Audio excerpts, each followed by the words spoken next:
Bismillahirrahmanirrahim. Assalamualaikum warahmatullahi taala wabarakatuh. Alhamdulillahirabbil alamin. Nahmaduhu wa nasta'inuhu wa nastahdihi wa nastaghfiruh.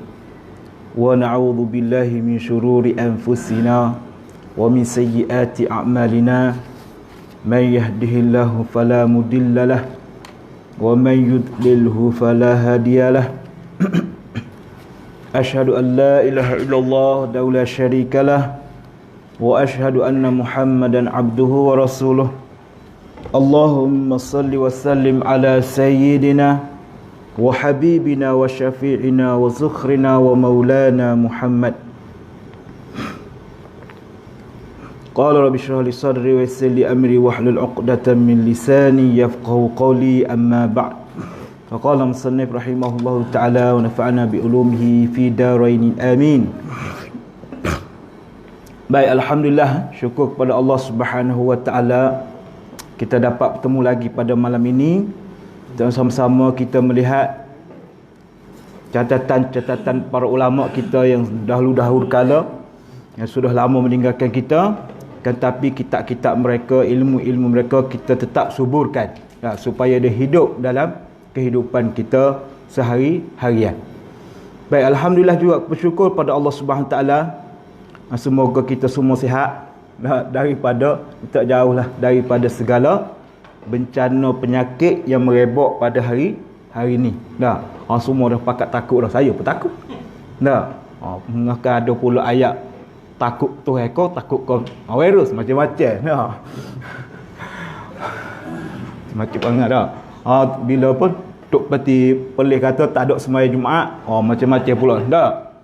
Kita ni nak takut Tuhan kau, nak takut tu. Macam-macam lah pendapat menyatakan bahawa masing-masing ada pendapat sandaran masing-masing kenapa dan mengapa dilakukan benda tersebut. Baik.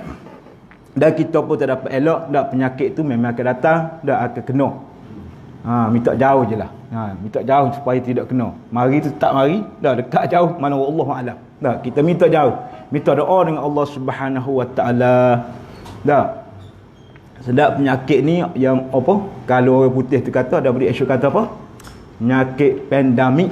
Ya, tidak. Kita baca-baca dalam dia punya kenyataan tu, pandemik ni, dah, bila diisytihar pandemik, maksud dia kata pandemik ni semua orang. Penyakit yang boleh merebak ke atas semua orang. Dah, kena tak kena je, minta jauh je supaya tidak kena. Kalau kena, macam mana nak buat langkah-langkah. Dah, kalau tak nak bagi kena, maka ada cara kita untuk kita elak. Wajib kita elakkan. Jangan berserah macam tadi. Dah. Nak takut ke kumel ke, nak takut kepada Allah. Betul lah, takut kepada Allah. Dah, lebih tak nak takut ke kumel. Tapi Allah kata, dah, wala tulku bi aidikum ila tahlukah. Jangan meletakkan diri kamu di dalam kebinasaan. Dah tahu dah Allah Taala bagi sedikit tentera iaitu penyakit, eloklah. Memang takut kepada Allah Subhanahu wa taala, kena takut kepada Allah je semata-mata. Dia yang buat benda, tetapi Allah Taala kata dalam yang sesama dari segi fiqahnya kena jauh. Dah, kena elok. Ada cara, bukannya serah diri macam tu. Dah. Kalau betul serah diri macam kita kata perumpamaan sahabat-sahabat saya, Gizu Taiping. Gizu Taiping tu nak tahu takut Tuhan kau, takut korima lagi. Masuk dalam Zoo Taiping, duduk tak dia tepi rimau.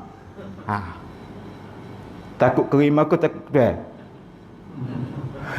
Tengok sebelah kawan terjeling dah. Sebab tu dia pagar tak? Masuk di Zoo Taiping, bila ada rimau, pagar duduk dalam tu. Tapi kita kata tak apa, takut Tuhan lagi. Duduklah tu nak tengok. Betul lah masa tu. Tapi Allah Ta'ala kata benda bahaya jangan dibuat. Benda yang tak boleh buat, benda boleh hindarlah. Jangan suruh diri macam tu. Bunuh diri pula tu nama dia. Nah, macam juga penyakit yang berlaku pada hari ini. Dah, tak tahulah macam-macam nama dia, COVID-19, COVID-19, coronavirus, itulah penyakit dia yang berlaku. Ada pula yang mengaitkan bahawa sudah kita nak kiamat dah. Betul juga. Mana tahu muka Nabi kata nak kiamat lama dah. Tunggu masa je. Penyakit yang merebak. Ala kulihannya semua je penyakit yang Allah Ta'ala cipta ni ada sebab dia. Ada hikmahnya kepada kita saja yang tak tahu. Ya kitanya sekarang ni elok dia cuba doa. Barulah orang cari zikir dulu. Dulu tak ingat zikir dah. Lama tu tak baca zikir dah. Berapa tahun dia tak baca zikir. Macam saya ni lah. Ada wirid pun tinggal wirid. Sekarang ni baru nak balik dengan wirid. Baru ingat zikir pagi, zikir petang, zikir malamnya. Kalau dulu Allah tak atas penyakit ghalib kita. Ghalib apa ni? Leka. Leka kita dengan dunia, dengan sekolah, dengan murid-murid, dengan kerja kita, dengan beli-beli di pasar semua. Leka. Pop Allah Ta'ala hantar sedikit penyakit pula. Habis seluruh dunia kena. Barulah buka celek mata. Orang Islam pun celek mata. Barulah cari doa. Barulah cari kitab zikir. Nak amal apa ni? Tidak tak? Sampai kiamatlah kita tak ingat kepada Allah Subhanahu Wa Taala. Itu sebab tu Allah Taala hantar penyakit. Dan penyakit pula merebak seluruh dunia. Itu semua adalah kerana Allah Ta'ala nak uji kita. Sebagai umat dia di dunia. Macam mana kita menerima kita. Baik, saya bacalah beberapa hadis yang berkaitan. Yang mungkin ada kaitan, mungkin tidak. Tapi insya-Allah Nabi sebut tu apa yang Nabi sebut sebenarnya. Walaupun 1400 yang tahun yang lalu, kalau dia kata berlaku, akan berlaku. Antaranya mungkin inilah yang Nabi pernah sebut. Mungkin akan berlaku, akan berlaku. Walaupun Nabi sudah tinggalkan kita 1400 tahun yang lalu. Sebab ada satu hadis yang saya sempat ambil daripada buku-buku, iaitu daripada Auf bin Malik radhiyallahu anhu berkata. Lepas ni kita nak kita cerita pasal ni dulu. Auf bin Malik radhiyallahu anhu berkata, pada satu hari mereka pernah pergi berperang bersama Nabi dalam perang Tabuk. Perang bersama Nabi dalam perang Tabuk. Rasulullah duduk dalam kemah. Kemah yang diperbuat daripada kulit. Lalu baginda pun bersabda, hitunglah 6 perkara yang akan terjadi menjelang hari kiamat. Hadis ni riwayat Imam Bukhari. Sahih. Baik. Dia bagi tahu sambil-sambil duduk tunggu perang tu, duduk bawah kemah. Wahai sahabat-sahabatku, kiralah, hitunglah 6 perkara yang akan terjadi menjelang hari kiamat nanti. Bila berlaku kiamat Rasulullah? Aku pun tak tahu.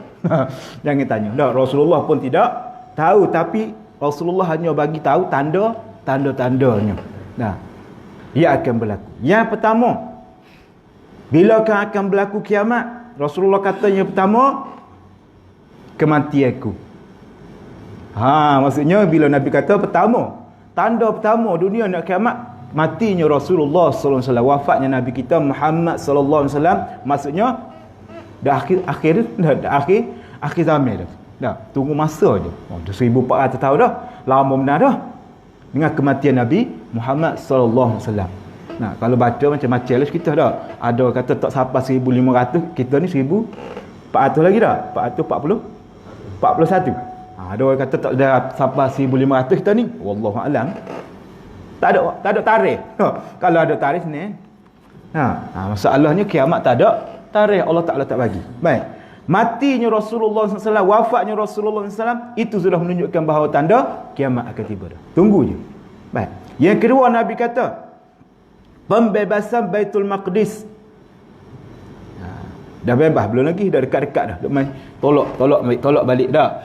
Baca-baca lagi. Bila berlaku pembebasan Baitul Maqdis, kemakmuran Baitul Maqdis, maka kiamat sudah hampir. Hal yang ketiga ni situ. Nabi pernah sebut dalam hadis. Kematian yang menyerang kamu sekalian. Bagaikan penyakit yang menyerang kambing hingga mati tiba-tiba. Kita takut-takut ni. Nabi pernah sebut dah ada penyakit. Yang ketiga Nabi sebut ada satu akan berlaku kematian yang menyerang kamu sekalian semua akan kena. Bagaikan penyakit yang menyerang kambing mati tiba-tiba. Ingat pula dalam YouTube pernah tengok ada gitu tak? Di India ada. Dah tengok. Saya dah tengok sekali. Ditunjuk, tak tahulah betul ke tidak. Bila tetapi kita nak tengok suasana tu tak? Ada nampak? Kambing, kerbau, lembu bergelipangan. Mati, tak tahu kena penyakit apa. Jadi Allah Taala tunjuk dah kepada kita. Berlaku lagi ni habis. Maksudnya dekat hampir kiamat. Jadi mari ni COVID-19 ni pula seolah-olah macam tu. Walaupun tak nampak bergelipangan tapi sudah ramai yang mati. Hampir ribu yang sudah mati. Walaupun tempat kita, negara kita kesnya banyak tapi kematian ada belum lagi. Tapi merebak tu cukup cepat penyakit. Seperti kambing bergelimpangan mati. Ada satu saatnya itu antara tanda kiamat. Kalau tengok di China macam itulah. Mayat penuh bergelimpang. Doktor pun tak nak buat dah. Nak mati-mati gitu je dah. Sekarang di Itali pula yang kedua. Bahaya betul. Baik. Yang keempat tanda kiamat Nabi kata melimpahnya harta benda sehingga ada lelaki yang diberi 100 dinar namun masih marah kerana rasa kurang lagi. Macam kunan pula. Kunan tahu adenan 2 juta dalam poket. Tengok duit akhir zaman ni banyaklah macam mana pun tak cukup lagi. Tak kira lagi awak lagi 200 juta. Betul ke tidak tak tahu dah. Maksudnya duit tu boleh buat macam tu, ratus-ratus juta. Tu pun tak cukup lagi. Nak Rasulullah lagi, nak lagi. Masuk ke akhir zaman, Nabi kata akan berlaku manusia ni bagilah banyak mana juta-juta pun dia rasa tak cukup lagi. Nak lagi. Beri 100 juta tak cukup. Nak lagi. Itu tanda akhir zaman. Baik. Yang kelima Nabi sebut timbulnya fitnah sehingga tidak ada satu pun rumah orang Islam melainkan ia memasukinya. Berlaku dah. Fitnah berlaku atas dunia ni sehingga ke dalam rumah-rumah kita. Mana ada ustaz? Betul Nabi kata ni. Berlaku dah. Aku muka handphone duduk tangan. Telefon 24 jam duduk di tangan kita dah. Hari-hari kita baca fitnah. Zuzak, WhatsApp grup tadika, WhatsApp grup sekolah rendah, WhatsApp grup sekolah menengah, WhatsApp tadika pun ada. Hari-hari masuk ke dalam rumah. Setiap rumah orang Islam Nabi kata akhir zaman akan masuk fitnah. Walaupun kita tak buat fitnah, tapi hari-hari duk baca fitnah dalam telefon kita. Dah Nabi sebut. Maksudnya benda teknologi ni pun mengarah ke arah tu dah. Apa yang Nabi sebut akan berlakulah. Yang keenam Nabi sebut lagi akhir zaman. Akhir sekali akan berlaku perjanjian yang berlaku di antara kamu sekalian dengan bangsa kulit kuning, iaitu Bani Aspar ataupun orang Rom, orang putih Lalu mereka akan mengkhianati perjanjian tersebut dan mereka akan datang menghadapi kalian di bawah 80 panji-panji perang. Ni dekat-dekat nak perang. Nabi kata akhir zaman akan berlaku perang besar-besaran. Tunggu masa. Hari ni pun bunga-bunga dah ada. Bunga-bunga tu dah lama dah. Tunggu masa saja akan berlaku perang. Dia bawa 80 panji-panji tentera dia. 80 puak tentera. Di bawah setiap panji terdiri daripada 12,000 tentera. 12,000. Akan menyerang kita. Ataupun berperang di dunia akan berlaku perang. Dah menunggu dah. Mereka tunggu masa Iran pun tunggu masa. Apa lagi puak-puak putih. Israel tak soraya lah. Hari-hari dia tunggu dah. Syria sudah berlaku perang dan mana lagi di China pun slow sikit sebab kena viral. Kalau tidak dia pun sedia dah. Korea pun siap dengan senjata-senjata dia Singapura je dah kita kecil pun bukan main lagi Kita je duduk tidur makan, dia kata. Dia kata askar kita tidur makan. Itu pun bahaya juga tu. Dah satu suntikan yang melemahkan tentera kita. Saya pernah dengar dalam ceramah tak mana dah. Dia ni orang kafir nak melemahkan tentera umat Islam, dia masuk dari dalam. Dia melemahkan askar-askar, otak pemikiran askar. Macam kita ni askar kita hari-hari duduk berlatih, tiba-tiba orang kata, alah askar duduk makan minum buat apa? Bila kita dengar, betul juga tak payahlah masuk askar. Dah tengok rosak tentera kita. Pernah berlaku, saya dengar satu ceramah, di Syria tu cukup kuat tentera Islam kan. Tak apa, siapa boleh lawan Syria masa tu. Dulu-dulu. Tapi kalah. Kerana apa? Kerana ada orang Israel, orang Yahudi tapi berdarah Syria. Maksudnya orang Syria, muka Syria lah. Jadi dia Yahudi tapi bapak dia orang Syria. Jadi dia duduk membesar di Syria, masuk tentera. Sudah latih oleh tentera Yahudi, sudah latih dia untuk menjadi Mossad, kita panggil macam ni, mata-mata. Dia masuk dalam tentera Syria, boleh jadi pemimpin tentera Syria. Maka satu masa saat dia masa di satu bukit tu, tentera Syria sudah kawal bukit tu. Takkan masuk, Israel takkan boleh serang. Apa dia buat? Dia ketua tadi dia punya Yahudi tadi, sudah dia ada pangkat dah, sudah besar dah. Dia kata apa macam tadilah. Kita ni tak ada perang dah. Baik kita tanam pokok-pokok. Kita buat bercucuk tanam sambil-sambil tunggu perang, lambat tak ada perang ni. Macam duduk makan minum ni. Jadi apa salahnya kita arahkan tentera-tentera kita bagi beberapa bulan, ini tanam pokok kurma, ni tanam pokok. Dia bagi kerja-kerja lain kepada askar, menyebabkan askar tu tidak ada kesiapsiagaan. Sepatutnya askar ni duk asah duduk gilatkan dia punya pedal, dia punya senapan tu dia jaga setiap hari, tapi dia sibuk dengan menanam pokok. Tak ada apa-apa. Sibuknya menyaku dah, bukan gas jatuh lagi, gas cakur. Dia buat macam tu, menyebabkan tentera musuh masuk, rapah balik bukit tu. Berjaya. Ni antara taktik Yahudi ataupun orang kafir untuk melemahkan kita orang Islam. Jadi masa itulah akhir zaman akan berlaku kita pun pusing dia akan masuk dari dalam rosok dah. Kita sebab manusia tak nampak hati. Kalau nampak hati tu senang. Yang munafik ni lah. Kalau yang kafir dah tahu dia kafir, tu Islam, tapi yang munafik ni. Munafik ni bahaya. Dia masuk kita tak tahu. Nabi pun tak berani nak bunuh. Walaupun Nabi tahu. Ni munafik, ni betul-betul Islam. Ini munafik. Nabi sahabat kata bunuh ya Rasulullah. Bunuh sajalah kalau munafik. Nabi kata tak boleh. Sebab dia wajah Islam. Pakai kopiah macam kita, pakai serban besar lagi pada kita, pakai jubah lawa lagi pada kita. Tapi dia munafik. Kalau aku bunuh, orang akan tuduh aku bunuh umat Islam, sesama umat Islam. Tak boleh.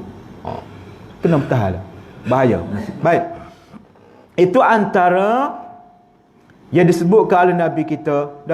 Semoga-moga kita dijauhkanlah daripada tadi penyakit kematian tadi. Sebab penyakit ni susah, dia tak nampak kan. Kita duk perhati tengok tu, dia dalam masa 14 hari baru nampak. Bila terkena ni dapat jangkitan, tak terus sakit, tak terus demam masalahnya. 14 hari baru nampak. Sebab tu jemaah kita jemaah tabligh balik daripada tu berlaku di situ, sebab dah seluruh negara ada di situ, berlakulah. Balik tak ada apa-apa, sihat je. Tapi doktor suruh kurung dulu 14 hari. Sebab 14 hari ke atas baru dia nampak ciri-ciri penyakit tadi. Ni cukup bahaya. Benda tak nampak. Itu dia. Baik.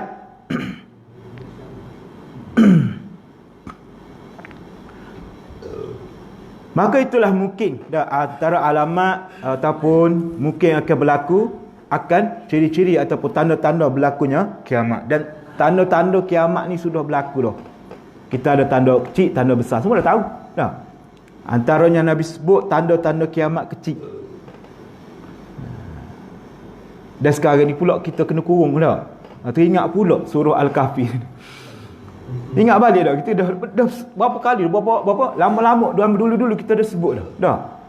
seolah-olah kita kena kembali kepada dunia Al-Kahfi pula. Sebab itulah Nabi kata Al-Kahfi ni surah akhir zaman. Nabi suruh baca dah. Kurang-kurangnya 10 ayat yang pertama atau 10 yang terakhir tu bacalah. Nabi suruh baca sangat. Dah. Nabi suruh faham juga apa kisah di sebalik surah Al-Kahfi, sehingga kan Nabi kata itu seolah-olah peristiwa akhir zaman. Surah Al-Kahfi gua kan, cerita pasal pemuda dalam gua, tak cerita pasal Dajjal pun. Dah. Tapi Nabi kata baca yang tu. Dah. Hafal surah Al-Kahfi ni supaya kamu selamat daripada Dajjal. Baca. Dah, siapa habis surah tu, satu nama Dajjal pun tersebut. Dah, tapi kenapa Nabi kata itu surah akhir zaman? Rupanya inilah dah ulama-ulama mutakhir pun dah bagi tahu kepada kita seolah-olah kehidupan orang dalam gua tu, dah, tujuh pemuda dalam gua tu seolah-olah akan berlaku pula akhir. Tak berlaku. Dah. Lagi kerajaan Istihar lockdown. Bukan lockdown kedah. Lockdown maksudnya kita tak boleh keluar rumah dah. Semua masing-masing duduk dalam rumah masing-masing. Ingat pula duduk dalam gua lah kita sebab ni. Seolah-olah macam tu dah. Akhir zaman kita akan duduk dalam gua masing-masing dah. Jangan keluar. Kalau keluar kena penyakit tadi. Dah. Sebab Nabi ada sebut pasal penyakit dah. Ada hadis dah. Kita jumpai Nabi kata sekiranya berlaku penyakit taun. Dah. Penyakit taun, kalau kita terjemah taun kita cari berik tu. Dah. Rupanya taun tu penyakit merebak maksud dia. Dah. Benda yang merebak macam tadi, macam COVID-19. Dah. Benda yang merebak, Nabi kata apabila berlaku ke atas kamu penyakit yang merebak, taun ni, maka sekiranya kamu tahu tempat tu ada penyakit, jangan pergi. Kena buat. Macam Nabi sebut betul-betul dah. Berlaku di China, jangan pergi. Pergi juga. Bila berlaku penyakit merebak, Nabi kata jangan pergi ke tempat tersebut. Berlaku di Korea banyak, pergi juga. Tiket murah start. Dah. Tiket murah pada KL lagi. Dah, siapa tak nak pergi? Jangan. Dah. Murah tak murah, cari penyakit. Nabi kata bila tahu kau situ ada penyakit, jangan pergi. Dan apabila kamu duduk di kawasan kamu yang ada penyakit, sekitar kita ni dah ada kes, maka kamu kurunglah diri. Kurunglah diri kamu. Itu hadis sahih. Nabi kata, dah, ada tempat ada penyakit jangan pergi. Sebab berlaku ke atas Sayyidina Uthman, Khalifah Umar. Dah, Sayyidina Umar pernah nak pergi ke Syam. Dah. Dia nak pergi ke Syam. Tiba-tiba masa tu Syam tu ada penyakit merebak. Dah. Dia kata ketahui penyakit merebak lah. Maka Abdurrahman bin Auf pun baca hadis tadi. Itu hadis tadi asasil. Dah. Abdurrahman pun baca kepada Sayyidina Umar tadi, wahai Sayyidina Umar, Nabi kata sekiranya satu kawasan itu ada penyakit yang merebak, jangan pergi, Nabi kata. Dah. Dan sekiranya kamu duduk dan di tempat kamu duduk ada yang kena penyakit merebak, jadi jangan keluar. Itu langkah pencegahan yang dibuat oleh Nabi kita Muhammad sallallahu alaihi wasallam. Maka boleh kita mari. Dah. Jadi jangan pergi. Ini jangan. Kalau nak pergi pasar pun rasa nak peringat dah. Bukan tak pergi tak makan pula. Dah ada pula dah ni. Dah ada ni sesak ke. KG ada lah ni dah. Yang buat WhatsApp ni. Nak beli barang banyak-banyak. Kurung. Habis beras kedah. Dah. Suka tokek habis dah kedah beras aku. Dah. Tapi kena sedia jugalah. Dah. Kalau tak ada beli-beli lah cepat sikit. Sebab lebaran akan berlaku dah. Pakat nak beli. Tak payah. Dah. Dalam negara China pun dah reda. Maksudnya penyakit ni kemungkinan lah. Dah. Dalam masa 2 bulan ataupun 3 bulan juga akan berlaku dah. Jadi janganlah panik sangat. Orang kata dah. Kalau tak ada belilah sikit. Dah. Sipel-sipel lah. Dah. 2-3 kapit beras cukup lah. Jangan 10 pula. Jangan orang lain nak beli pula. Baik. Maka Nabi kata kena karantin. Istilah kita ini karantin. Karantin. Duduk dalam rumah. Dah. Keluar hanya kerana keperluan. Nak pergi surau balik. Dah. Nak pergi masjid cukup. Dah. Baik, mana dah tadi? Macam-macam. Maka kita mintalah dengan Allah Subhanahu Wa Taala sekiranya berlaku tempat kita jangan kita keluar. Bila tidak keluar, duduk dalam gua lah kita panggil. Dah. Ashabul Kahfi lah kita lepas ni. 3-4 bulan cuba amalkan macam mana. Tapi tak apa, dia tidur. Dah. Kita ni tak tidur, hidup. Maka duduklah dalam rumah kita. Dah. Kalau masjid kita okey lagi, pergi masjid. Kalau masjid dia istihar, dah macam dia lekir tu dah. Istihar dah, tutup dulu sekejap sebab ada nak bersih, sebab ada kemungkinan ada. Tu macam mana tak boleh pergilah, jangan pergi. Dah. Kalau dah clear, pergi. Dah. Kalau tidak, duduklah di rumah kamu. Duduk rumah apa ustaz? Baca WhatsApp, tak ada peda. Dah, tengok TV. Masa itulah dah duduk dalam rumah tadi, buat istighfar banyak-banyak, bacalah zikir-zikir kamu. Carilah kitab-kitab zikir masa ni. Dah, walaupun tak apalah, dah baru nak berzikir tak apalah, dah. Sekurang-kurangnya ada juga. Dah memang dah kita tak berzikir lama ni dah. Zikir pagi tak habis. Dah. Tak apa, la ilaha illallah 100 kali tak habis sehari dah. Selawat 100 kali tak buat. Istighfar 100 kali sehari tak buat. Baru buatlah ni dah. Allah Taala nak tunjuk sikit je ni dah. Bagi kita pandu ujian sikit supaya kita orang Islam ni ada iman. Allah sedar sikit dah. Kalau Allah tak bagi, siapa kiamat kita tak istighfar dah.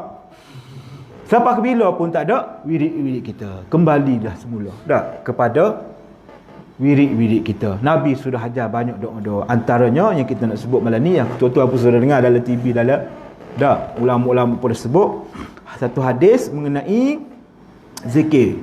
Ada lama dah zikir ni. Dah. Bismillahirrahmanirrahim dah. So kita dengar dah dalam WhatsApp dalam YouTube ulama kita ajar balik. Rupa-rupa zikir ni lama dah. Zaman Nabi lagi Nabi ajar. Dalam hadis. Kita baca cerita dia. Dah. Ni hadis saya ambil daripada Abanun bin Uthman. Nama seorang sahabat. Dah.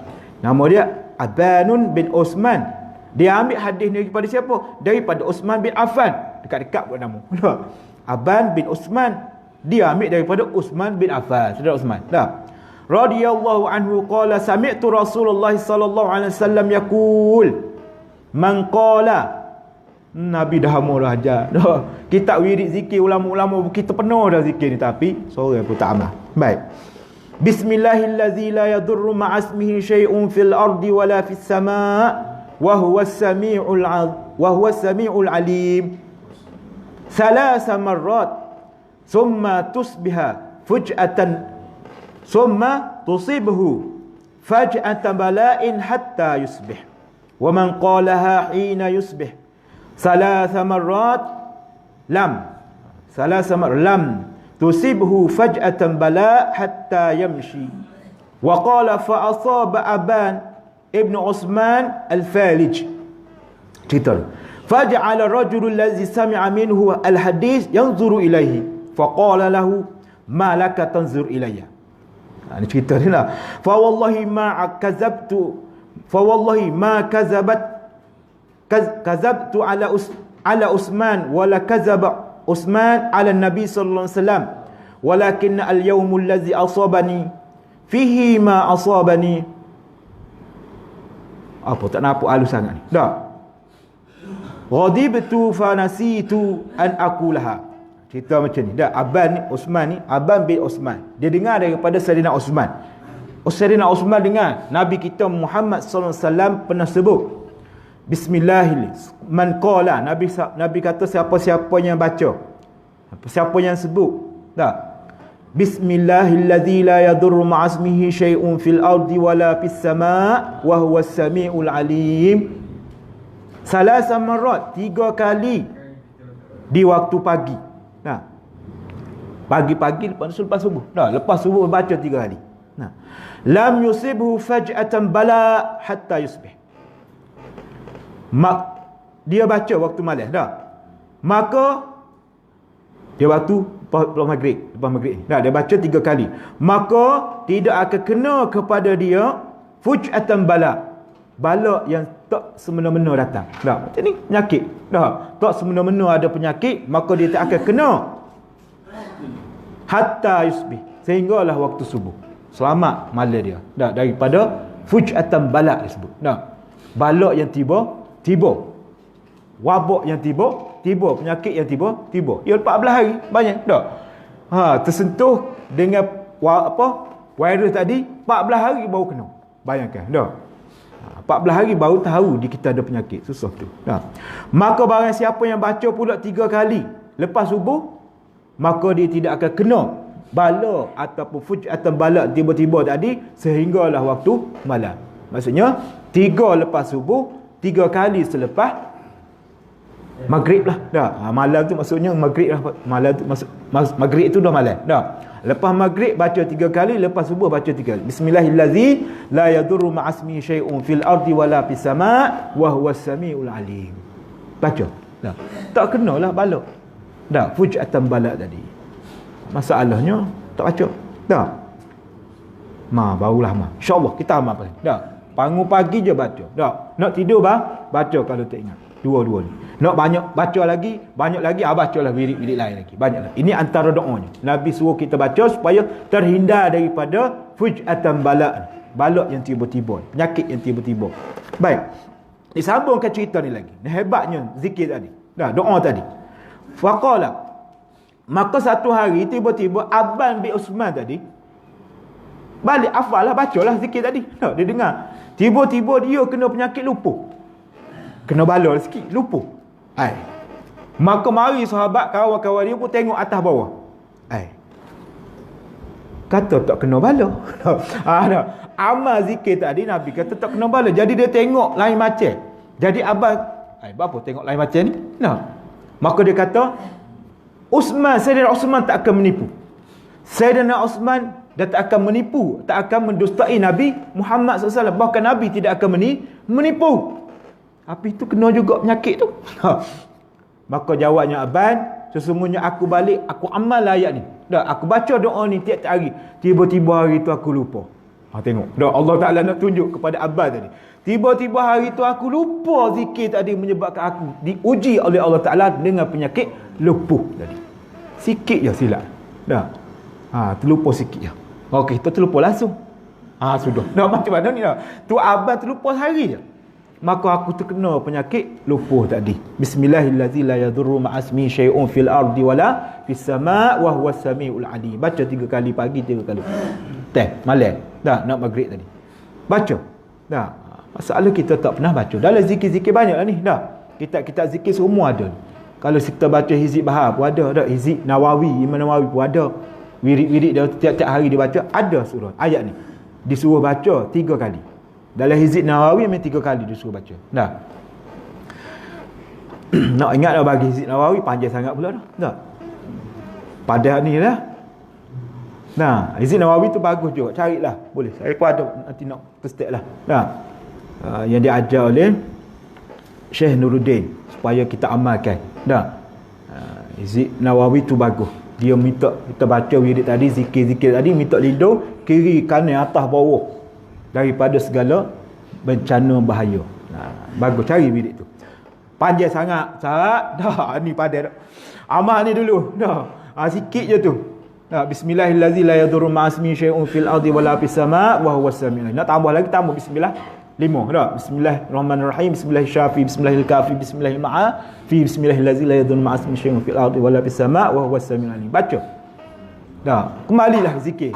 Kembali ke zikir kita ni. Zikir-zikir sudah diajar oleh Nabi Muhammad SAW. Ya hari-hari, ya semakin hari semakin kita lupa dah zikir-zikir tadi.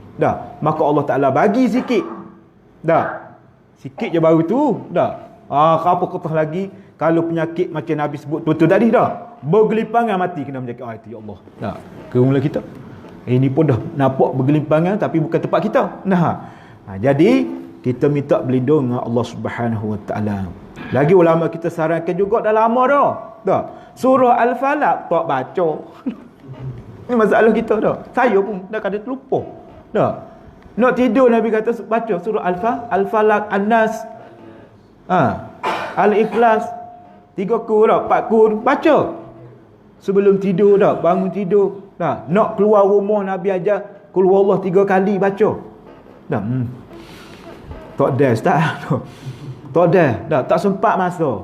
Padahal qul huwallahu apa saat dia baca. Sambil-sambil. Tapi terlupalah saya pun kadang-kadang Allah. Tengok siapa sih? Allah tak baca lagi. Terlupa. Nak baca wirid panjang tadi takut akhir zaman ni. Orang dulu-dulu apa wirid baca. Orang dulu-dulu. Tak lepas hizib bahar baca panjang tu 3-4 lah. Ni kalau A4 ni. 3-4 lah, 4 muka surat. Dah. Hizib bahar, hizib syahid, hizib apa? Alawinya. Semua baca. Sempat. Tapi kita akhir zaman nak baca subhanallah pun tak sempat. Tak. Inilah kita akhir zaman dah. Jadi sama-samalah kita kembalilah. Ini Allah Ta'ala dah bagi petunjuk kepada kita ni. Dah. Baliklah kepada hadis Nabi SAW, pada zikir-zikir, pada apa hadis-hadis Nabi kita yang mengajar kita zikir-zikir harian. Nah, tak puas hati baca pula hizib apa Azkar Nawawi, penuh zikir dalam tu. Nah, macam-macam zikir Nabi ajar kepada kita. Baik. Untuk yang ini baca ni dulu dengan penuh keyakinan Allah Subhanahu Wa Taala. Minta dah Allah jauhkan kemudaratan daripada segala wabak penyakit kepada. Bismillahirrahmanirrahim. La yadurru ma'asmi syai'un fil ardi wala fis sama'. Wa huwas samiul alim. Bacalah. Dah. Al-Falaq tadi pun baca. Dah. Sebab Allah Taala dah ajar qul a'udzu birabbil falaq min syarri ma khalaq min syarri ma khalaq. Daripada segala kejahatan makhluk yang Allah Taala buat. Ni virus ni makhluk. Dah. Makhluk yang Allah Taala buat untuk uji kita umat Islam. Baik. Mana dah tadi? Dah. Dan satu lagi doa yang Nabi kita ajar daripada hadis yang sahih yang kita pun sudah baca, dah. Iaitu doa yang lain seperti mana diriwayatkan daripada Anas bin Malik. Ada ni riwayat oleh Abu Daud dan juga beberapa hadis, periwayat hadis yang lain banyak. Dah. Kana Rasulullah sallallahu alaihi wasallam, Allahumma inni a'udzubika minal baras wal junun wal juzam wa min sayyi'il asqam. Ini pun satu doa. Baca dah pagi dan petang, bila-bila saja baca selalu. Dah. Allahumma inni a'udzubika minal baras wal junun wal juzam wa min sayyi'il asqam. Dah, minta berlindung ya Allah daripadamu daripada baras, iaitu penyakit sopok dan penyakit gila dan penyakit kusta, wa min sayyi'il asqam, dan penyakit yang merebok. Kena tak? Nabi dah ajar. Dah. Barulah baca balik. Kalau tidak hadis ni duduk dalam kitab je lah. Duduk dalam Azkar Nawawi je lah. Dalam Riyadhus Salihin je lah. Duduk dalam tu. Dah. Allah Ta'ala wa mari sikit, maka kita pun kembalilah kepada hadis Nabi Muhammad sallallahu alaihi wasallam. Dah, betul kita takut kepada Allah Ta'ala, tapi penyakit itu Allah Ta'ala bawa sebagai ujian fitnah kepada kita. Kita kena minta jauh dan kita kena hindar. Sebab itulah tok peti kita merangkap bukan merangkap dah, menteri dah. Menteri agama kita dia bagi fatwa, dah, dia boleh buat fatwa. Kalau sebelum-sebelum menteri agama kita tak boleh dengar. Tak ada kelayakan untuk buat fatwa. Tapi yang ni insya-Allah dah, sebab dia mufti, dia ada kelayakan, berhak untuk keluarkan fatwa. Jadi bagi masjid yang ada dekik boleh tutup. Tak berdosa, jangan risau. Dah, kena cuci dulu. Bagi yang ada penyakit dosa, dah, dia ada penyakit, tolong. Haram dia pergi masjid. Dia kena duduk rumah berobat. Kena berobat. Kita tunggu mati macam tu. Sebab penyakit ni ada orang obat kena berubat. Bukannya dia kena penyakit atau boleh pergi masjid, tak boleh pergi mana, duduk dalam rumah tunggu mati. Tak boleh, kena cari doktor juga. Sebab itulah Tok Peti minta jemaah kita yang pergi tu tolong daftar ke hospital. Takut-takut mana tahu. Tak. Bukan setakat dia saja masalahnya sekarang ni. Tak, penyakit ni merebak, Nabi kata. Dah, bukan setakat dia. Kalau setakat kita kena seorang-seorang tak apa juga. Dah, tapi kalau kita kena, habis. Dia akan kena orang lain pula. Dah. Jadi Tok Peti keluar, tak apa. Dah. Masa betul-betul dia dah sah penyakit, tak boleh dia pergi masjid. Tempat orang ramai. Dia kena duduk di hospital ataupun duduk di rumah berobat. Kalau dah kena. Kalau yang tak kena lagi, wajib kita cari jalan untuk hindarinya. Jangan kita buat, orang kata badalahu gitu. Dah apa? Buat tak tahu. Alah, taklah. Tak kuasa Allah semua. Betul kuasa Allah semua. Tapi kena, Allah dah sebut tadi, la darar wala dirar. Jangan mudaratkan diri kamu dan jangan mudaratkan orang lain. Nabi ajar. Sebab ini ujian Allah. Allah bagi penyakit. Jadi, kalau nak keluar ke pasar, ke tempat orang ramai, pergilah. Balik, tolong basuh tangan. Ataupun kita orang Islam, tolong berwuduk tu. Maksudnya, kembali semula kepada hadis kita. Nabi ajar supaya kita 24 jam dalam wuduk. Dah ada dah. Nah, masalah kita wuduk ketika nak semaya je. Dah. Keluar rumah tak ada wuduk dah. Dah. Semaya baru nak wuduk, nak baca Quran baru berwuduk. Nabi suruh kita seboleh-bolehnya 24 jam kita dalam keadaan berwuduk. Dah. Balik terus basuh, terus mandi. Pakaian ni seboleh-bolehnya kalau ikut doktor lah dah. Kena ikut jugalah. Nah, itu cara kita nak elok. Kena buat, jangan buat lantaklah Allah Taala punya kuasa. Betul lah. Tapi Allah suruh elok. Nah. Basuh terus. Pakaian ni tempat ramai balik basuh dulu. Jangan simpan lama-lama, takut-takut ada. Nah. Basuh tangan ataupun berwuduk dengan sabun pun cukup dah. Tak payah duduk pakat beli apa tu. Nanti apa bu? Pencuci tangan dah. Sanitizer kita sebut tak reti dah. Hand sanitizer. Payah tu dah. Berebut pakat beli. Belilah tak apa juga kalau ada duit. Tak. Kalau ada kat kedai tapi masalah dah habis. Habis pakat beli tak. Saya nak beli pun tak ada. Dah semua beli. Jadi tak apa, dah tu bekas sabun pun tahu. Janji balik basuh terus. Cuci tangan tu. Dah. Lepas tu dah amal doa tadi. Itulah kita dah. Amalkan zikir tadi, amalkan doa tu tiap-tiap hari, tiap-tiap masa, pagi petang supaya Allah Taala jauhkan daripada penyakit. Bila kena, manalah tahu dah. Kita minta jauh, tapi kalau terkena cepat-cepat pergi hospital. Jangan tunggu mati situ. Dah, sebab boleh rawat. Dah, boleh Allah Taala yang menyembuhkan. Allah bagi penyakit, Allah yang menyembuhkan. Cari obat dia. Antaranya inilah saya dengar daripada tok guru kita, kalau kena lah mana tahu dah. Wallahualam kita tak tahu, minta jauh lah.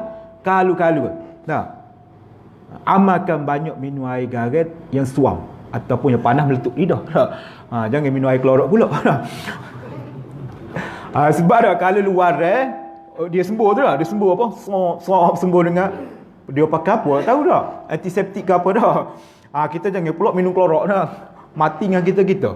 Itu bunuh diri pula. Jadi ulama ajar dah. Kalau benda tu ada, dah. Kalau kita dah tak jauh lah. Dah. Tapi kalau ada, amalkan. Dah. Nabi pun lama dah suruh amal ni.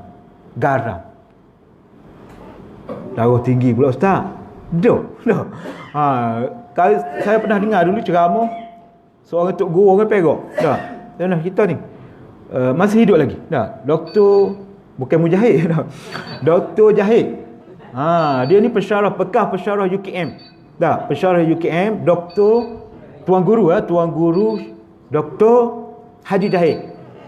Biar apa saya lupa. Dah. Dia ni antara tarikat dah. Tok guru tarikat di Perak saya tak tahu di mana. Saya kenal dia di Mirik Sarawak. Tu jauh dah. Sebab ada murid di sana. Dah. Bawa ke sana, buat ceramah, saya pun ikut sekali. Dalam kitab kertas kerja dia tadi, dia buat satu rawatan. Saya pun lupa dah mana kertas kerja, lupa dah. Tinggal habis dah.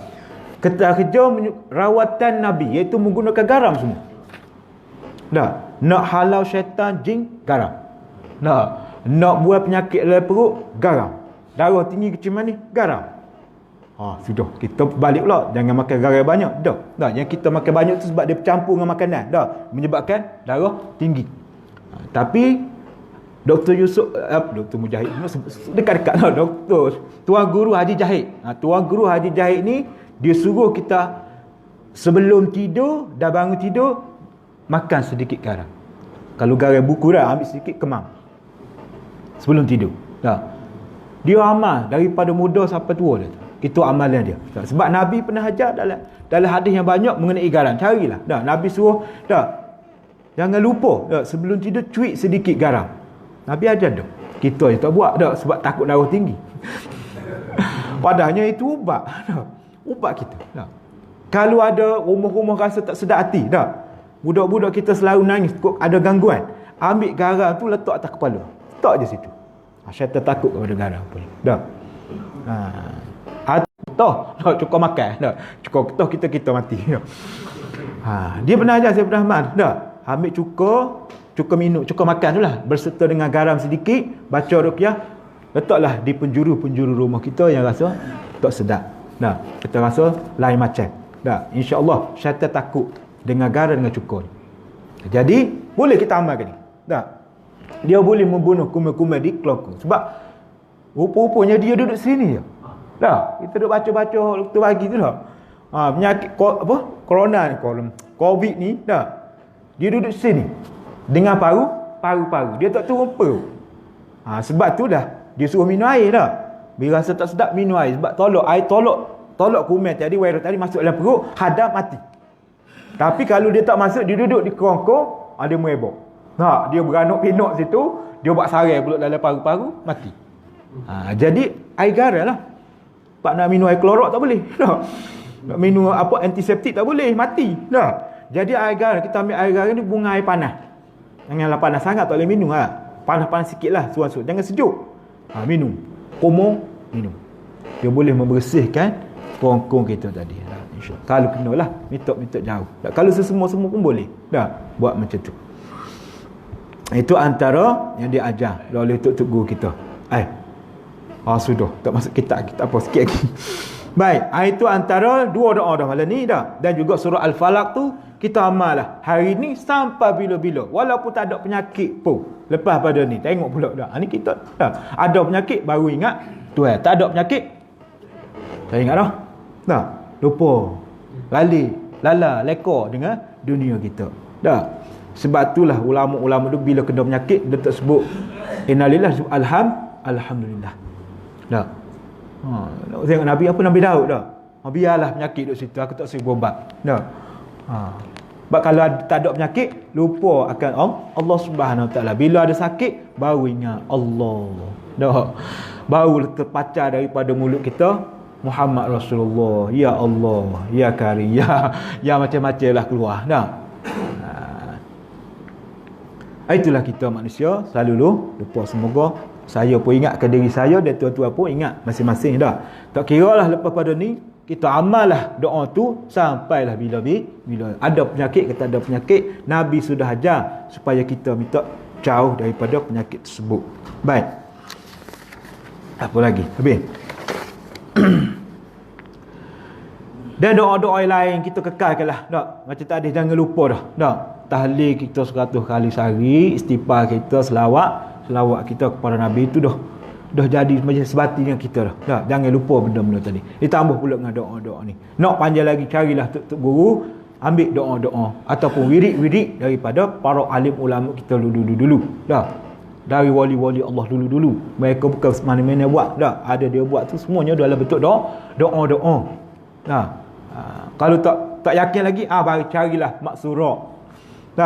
Maksurah pun lama dah kita baca. Kalau dulu kita dalam jemaah, lah banyak kata dah. Jadi zikir kan. Saya ingat dulu saya pun ngaji dulu. Masa mengaji dulu, ya Allah, pagi-pagi maksurah, petang-petang maksurah. Udah dapat kerja ni, maksurah dalam rok. Itulah kita dah lupa. Teringat baru baca dah. Dah lama dah. Wirid-wirid ni banyak, wirid-wirid ulama kita dah ajar tapi kita lupa. Baik. Ada lagi kok, kitab sikit. Jadi itulah, semoga-moga Allah Subhanahu Wa Taala jauhkan kita daripada penyakit dan juga musibah apa saja yang berlaku. Belum lagi benda-benda besar-besar ni dah ada dah ura-ura ni. Kita dengar, kita pun percaya tak percayalah. Ad-dukhan nak berlaku. Antara alamat besar ni Imam Mahdi, Dajjal, Nabi Isa, dan akan berlaku dukhan. Yang disebut oleh Nabi kita berlakunya daripada belah Syria, dia kata Syam, Syria sana berlaku asap kabus tebal. Saya pernah kena sekali. Nasib baik tak kiamat lagi. Di Mesir saya ingat tu. Di Mesir masa tu hari Jumaat. Itu yang terkejut tu. Mengucap panjang tu. Pernah kena sekali. Hari Jumaat, tapi bukan dokhol lah, ribut pasir je pun. Tapi punyalah takut, tak rasa dah. Allah Ta'ala dah tunjuk, sekejap berapa saat je. Di pada pasir dia akan berlaku ribut pasir. Ribut pasir ni gelap, hitam. Kami lepas tu, hari tu saya duduk tingkat 6 tu. Rumah tingkat 6 tak ada lift. Naik hari-hari naik tangga Balik hari Jumaat, balik solat Jumaat, duduk dalam rumah, sekejap je bunyi bunyi pasir. Tengok gelap hitam. Macam ni ku ada kau nanti dah. Bila dia lalu je bangunan saya tu gelap macam malam. Tengah hari tu lepas Jumaat. Jadi macam ni. Gelap. Masa tu ambil kitab baca dah. La ilaha illallah, mengucap panjang dah. Kiamat dah lah, tak ada apa. Hari Jumaat. Kalau hari lain, tak lagi hari Jumaat. Dia gelap macam ni. Berapa saat aja. Lepas tu dia pergi. Allah, tak kiamat lagi. Alhamdulillah. Jadi Nabi kata akhir zaman pun dah dekat, itu alamat kubra dah, alamat besar. Ni pun ada dah hura-hura mungkin berlaku dalam puasa ni. Wallahu alam, kita tak tahu, hadis pun tak jelas dah. Sebab Nabi kata benda tu akan berlaku di pertengahan Ramadan. Itu je Nabi. Ramadan bila? Wallahu alam bisawab. Kita pun tak tahu. Dah, minta lindung, minta jauh lah. Dah, bertaubatlah kita, istighfarlah kita banyak-banyak. Dah, bila berlaku duha tu Nabi sebut dalam hadis. Dah, asap tu hitam, gelap. Dah, bila berlaku, bila kena kepada orang Islam, asap tu Nabi cerita dalam hadis. Dah, bila asap tadi terkena kepada orang Islam, maka dia akan jadi demam. Boleh demam. Kena asap tadi. Dah, demam sesemua macam ni. Kita, dah, kita ni tak ada lagi, tapi kena sesemua dah. Dah. Tapi kalau berlaku tu, dah, umat Islam akan kena demam. Sakit jugalah maksudnya, kena asap tadi. Tapi bila terkena kepada orang kafir, serupa kartun oleh TV. Oh, kita pernah tengok kartun oleh TV makin CD tu. Dah. Rupa-rupa nak berlaku akhir zaman macam tu juga. Dah. Dia kena asap tu keluar ikut telinga. Bum. Parah. Mata keluar asap, mulut kok rubuh. Bum. Macam cerita kartun tu. Dah. Dua ke atas bawah. Berasap tubik daripada tubuh dia kerana aduh tadi. Jadi panah berkata. Dah. Kalau orang Islam Nabi kata akan kena demam. So semua. Dah, sok nafas. Tu jelah. Dah, tapi orang kafir macam cerita kartun. Dah. Bobek asap kiri kanan atas bawah. Bom. Dah, itu alamat kubra yang akan berlaku Nabi kata pertengahan Ramadan. Ramadan bila? Wallahu a'lam bissawab. Kita tak tahu. Dah. Kita hanya perlu bersedia sahaja. Bila-bila sahaja berlaku alamat kecil semua dah berlaku dah. Semua kita boleh nampak dah. Antaranya zina berlaku dah, berleluasa, hari boleh tengok. Bokeh, nak halal pula orang halal zina. Dah dulu dah sekejap. Jangan ketuklah orang nak berzina suka hati dia, nak keluar hak dia. Betul-betul dah Nabi kata dah akhir zaman akan berlaku orang nak zina macam tu, biasa je. Jangan marah. Dah. Tak boleh nak halal dah. Astagfirullah. Dah, riba berlaku, berleluasa. Dah. Manusia sibuk menghias surau termasuk huran itu. Dah. Betul dah. Masing-masing duduk hias masjid dah. Bobuh haikon, bobuh latar comel, mozaik berkilat. Dah. Dengan TV nyampak Allah. Itu Nabi kata alamat kecil nak kiamat. Masing-masing duduk hias masjid tapi semayangnya dah. Masjid saya dulu ingat di Mesir dulu. Kami panggil Masjid Kiamat. Bukan masjid nama Masjid Kiamat, tapi kami digelar orang Arab sendiri tu Masjid Kiamat. Kenapa pula? Masjid tu tak besar, kecil je atas bukit. Dibuat atas bukit dah. Cantik sangat. Penuh dengan TV. CCTV. Tuh, TV. Masa tu mak orang Arab tengok CCTV terkejut. Dia semaya dia tengok TV. Dia dah. Pelik. Aduh. Sudah. Dengan kubahnya cantik. Hiasannya penuh. Orang Arab kata ni kiamat ni. Jangan semaya sini Masjid Kiamat dia kata. Dah berlaku, kita pun supaya belum-belum orang ni dah nak mencantikkan masjid, bukan mengimarahkan masjid. Baik. Apa lagi? Semua dah berlaku. Dah. Wanita lebih banyak daripada kaum lelaki dah lama dah. Aduh, semua dah. Tunggu nak besar-besar dah keluar habis kita. Masa tu nak taubat pun sempat tak sempat saja dah. Jadi kita minta jauh daripada Allah Subhanahu Wa Taala. Yang pentingnya kita minta dengan Allah Taala istiqamah dalam perbuatan amal ibadat kita. Dah, solat kita dah apa sahaja perbuatan yang Allah Taala suruh, yang kita dah belajar dalam kitab-kitab tadi, kita buat. Dah. Bukan masa dah nak pilih-pilih dah. Mana nak buat kita buat, tak nak buat kita tinggal. Tak boleh. Kita buat saja. Dah, yang Allah Taala suruh. Baik. Istilah dah. Sikit je lah kita ambil. Saya pun nak ulang balik lah. Kita Ar-Ron. Kita muamalat. Muamalat pun insya-Allah lah. Kalau kajian ni masih untuk peti lagi kita hebat. Peti tu hebat dah. Menteri tu cara dia jawab tu kita suka dah. Mudah kita faham dah. Bahasa dia guna pun lemah lembut. Kalau kita beri fatwa habis dah. Habis orang kena dah, tapi dia buat petua tu bagus dah, lemah lembutnya. Jadi kita doakanlah dah supaya menteri agama kita tadi dapat menjalankan amanah dia dengan baik. Baik. Kita Ar-Rahnu. Kita Ar-Rahnu rasanya. Dah lama tak baca kitab ni. Buku kitab pun koyok habis dah. Bila masa pula terkoyok ni. Tak ada solutif. Terkoyok tiba-tiba ni alamat apa ni? Dah. Cari solutif tak jumpa. Kitab ni memanglah dia nipis dah. Sikit je tarik habis. Baik. Kita Ar-Rahnu gadaian yang kita amalkan hari ni. Dah berlaku sistem gadaian secara Islam. Kalau dulu kita hanya bergantung kepada pajak gada orang kafir. Dah. Lambat tebu habis. Dah. Gada 1,000 bayar 2,000. Gada 1,000 lambat bayar 2,000 hanya angus. Itu zalim. Dah. Jadi inisiatif ulama-ulama kita dalam bab muamalat ni ambil balik ilmu Ar-Rahnu. Dah. Yang sudah dikarang oleh para ulama fiqh dalam kitab-kitab dia supaya kita betulkan konsep Ar-Rahnu. Bendanya harus. Dah. Bukannya benda yang haram. Boleh dibuat. Kalau orang Kelantan suka benar lah ni gadah. Sebab tu orang Kelantan kalau pergi pasar-pasar di Khadijah ke, pasar Siti Hajar lah, ada Siti Hajar di Pasir Putih dah. Kalau pergi jual beli sayur, ni cik nak beli apa? Abang. Abang dah. Abang nak beli apa? Penuh lah ni. Ni belum lagi sini. Tak, pak bawah. Ni orang Kelantan. Dah. Sebab itulah dah. Jangan heran. Kalau balik pergi ke Kelantan, dah. Daripada kedai ke ramai lagi kedaman. Dah. Penuh. Hari Minggu kau tak hari Minggu kau tak. Orang Terengganu pun serupa lebih kurang perangai. Tak. Siapa yang balik apa benda dia buat di kedamah ni orang Kelantan tak tahu. Tak. Banyak duit orang Kelantan ni. Tak, kau duk beli mah. Dia bukan beli dah. Dia tukar. Nah. Tai tak cukup modal. Ni dia tu ambil so. Tak so. Jadi gada ni penting. Perlu juga dalam Islam. Kehidupan harian pun kita perlu. Dah. Tai tak ada modal itulah modal kita. Dah. Dan mah ni pula, itu sebab tu ulama akhir zaman pun satu lagi nak akhir zaman juga mah ni. Dah. Ulama akhir zaman suruh kita simpan mah. Bukan simpan duit. Duit macam kita duit hari ni dah. Udah jatuh harga. Tak ada apa-apa duit juta-juta apa dah.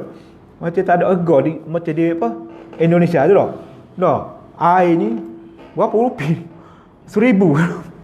1,000 bayar air. Patut sekian dah. Tapi harga tu tak ada. Dah. Tapi kalau mah ni dah. Konsep dinar, dirham ni, mah perak ni dia tak akan turun harga. Dah. Sebab tu orang akhir zaman suruh kita guna duit mah. Tidak guna wang kertas ni lah, dia akan jatuh. Baik. Orang Kelantan macam itulah. Tak ada modal dah ni. Cukup modal dah apa dia kita balik. Dah. Tapi dulu itulah di Kelantan sendiri pun saya ingat masa saya kecil-kecil. Yang depan saya tu ayah saya jual air je, air bacur kan tepi jalan tu dah. Depan tu pajak gadan. Jik. Ingat lagi siapa ini? Ada lagi di Tanah Merah. Tokennya pun baik dengan saya. Dah. Dia kecil ke kenal. Hari-hari dia tengok muka dia. Dah. Nama pun Jik. Cina lah. Dah. Cina. Pajak gada Jik. 2 kali pindah tempat dia tengok. Dah. Mula-mula depan tu. Dah. Berapa tahun lepas saya balik ada tepi ni pula. Akhirnya dia alim pula. Dah. Tapi dia tukar dia pun. Pajak gada secara Islam juga dia. Walaupun dia kena Cina. Sebab dia tahu tak laku. Dah. Sebab kita sudah ada Ar-Rahnu secara Islami. Dia pun nak ubah jugalah konsep dia pun. Betul tak betul wallahualam kita tak tahulah. Tapi dia kata dia ikut betul lah. Dah. Tapi sekarang ni semua dah ada gadaian. Yapin ada dah. Bank Islam pun ada. Bank rakyat pun ada. Dah. Mengikut lunas agama yang dibenarkan supaya tidak berlaku kezaliman dalam urus niaga gadaian. Dah. Kita pun selalu dah boleh gada jen mahal dah. Jen saya tak ada dah, tak boleh nak gada dah. Rosak habis dah. Kajian murah pasal dia dah. Dah, baik. Maka ini kitab sikit ya kita bacalah 2-3 baris. Ini kitab esok nak balik Kelantan pula insya-Allah. Cuti banyak hari dah orang balik, saya tak balik lagi. Baik. Ini kitab pada menyatakan hukum bergadai. Gadai itu maknanya pada syarak menjadikan ain yang dibangsakan bagi harta perteguhan dengan hutang. Disempurnakan hutang daripada tak kala uzur sempurnanya. Itu maksud gadah. Dah, gadah ni maksud dalam bahasa Melayu kita gadah juga. Dah, bergadanya nyawa. Dah. Kita nak jaga negara, kita pun gadah nyawa kita, rela pilih nyawa daripada menyelamatkan binasanya negara. Itu gadah. Maka kita ada barang dah yang berharga, syarat-syarat dia lepas kita tengok. Kita boleh dah sebagai cagaran untuk kita dapat hutang. Sebab itulah ulama contemporary ni terkini dah dia guna konsep ar-rahnu tu, dia ada 3. Dalam gadah tu dah dia ada tak ingat dah istilah bank dah. Al-qardu yang kita belajar minggu lepas, dia ada al-qardu hutang, iaitu kita bagi duit tadi dah. Ar-rahnu tadi suruh barang dah, dia dah saja yadun yamanah. Yadun yamanah dia panggil. Kita tak tahulah dalam kontrak tu ada, kita tak baca dah, pakai tengok dah, pakai tekuk dah, dalam kontrak dah. Yadun amanah ni maksudnya kita bagi dia amanah untuk jaga barang kita. Kita bukan bagi dia terus kan, kadang dah kita bagi dia amanah, dan yadun amanah dia diberi hak untuk mengambil upah. Upah bukan atas nilai, atas kos menjaga. Itu betul sikit. Kalau dulu anak puak-puak awak Cina-Cina dulu lah, dia ikut atas nilai. Dah, maksudnya kita gada emas 1000 kita nak dapat, maka dia akan kena bunga atas 1000 tadi. Dah, sebulan berapa? Jenuh lagi kita nak bayar bunga bulan-bulan dah. Jadi gadai Islam ni tukar sikit dah. Sipah harga kita ambil hutang, qardunnya 1000 dah, harganya 2000 dah. Kita tapi kita sipah sebagai cagaran tadi 1000 kita dapat hutang qardu dah. Dan kita hanya bayar upah. Dah, dia dah tetapkan berapa bulan, 6 bulan ke 3 bulan dah, ataupun sebulan, berapa upah untuk dia simpan. Upah dia jaga barang tadi.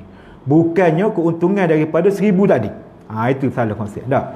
Jadi gadai ni maksudnya kita apa dia? Harta.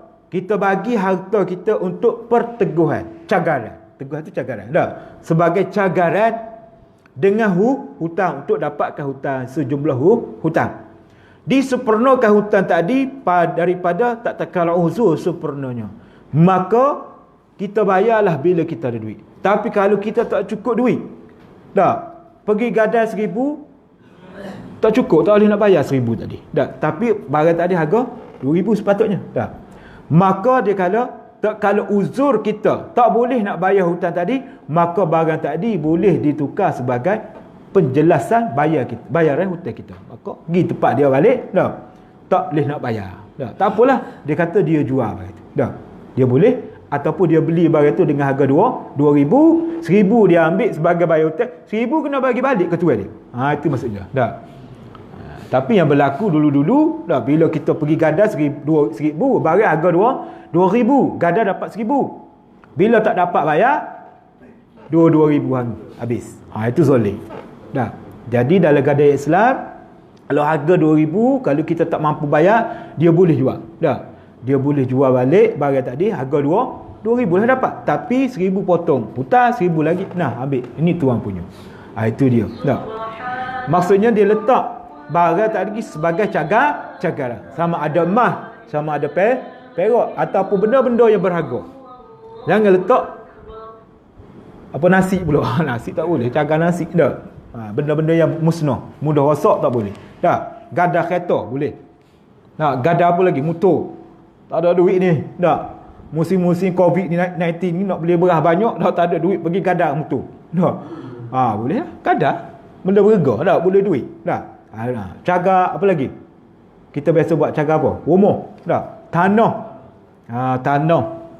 Semuanya boleh. Tapi ada syarat-syaratnya. Kita jumpa nanti bagaimana cara yang betul untuk melakukan proses gadaian tadi. Jangan tergadai habis sudah. Dah. Baik. Maksudnya itu maksudnya tadi. Kita meletakkan suatu harta untuk perteguhan. Perteguhan dalam bahasa kita iaitu cagaran. Cagaran. Bahasa dulu tulis dalam kitab teguh, perteguhan. Cagaran lah. Dengan hutang disempurnakan hutang daripadanya tak kala uzur sempurnanya. Tak boleh bayar hutang, maka itulah tadi. Maka kedua-dua pihak selamatlah. Ini keuntungan apa gadaian ni, kegunaan gadai ni. Dua-dua pihak kalau kita berhutang ada risiko dah. Kalau orang tak bayar, habis. Tapi kalau gadai ni selamat sikit. Sebab bank suka dah. Nah, kalau kita buat loan peribadi je tu, dia tak berapa suka, dia buat syarat. Tapi kalau kita bagi syagah tanah, dah bawa gerai, cepat. Sebab apa?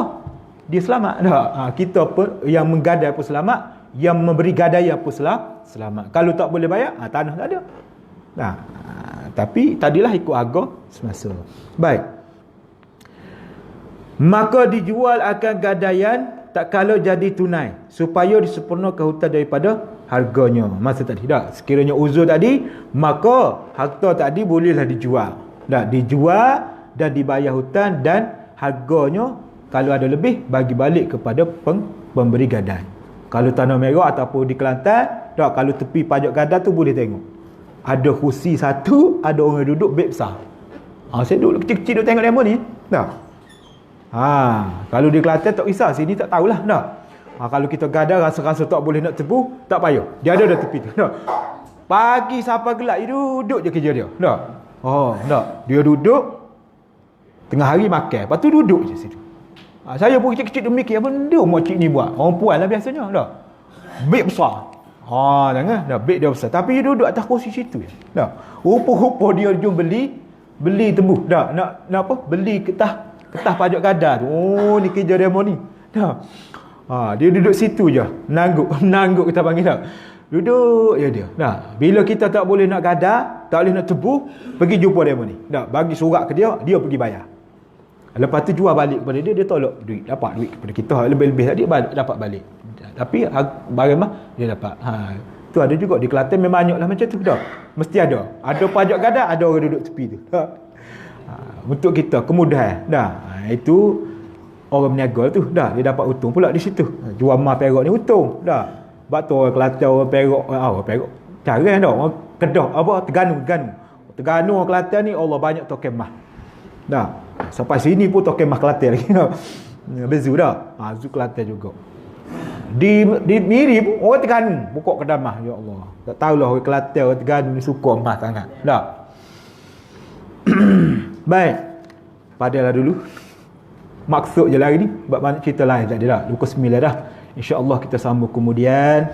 Ada, kalau tidak perintah berkurung lagi lah.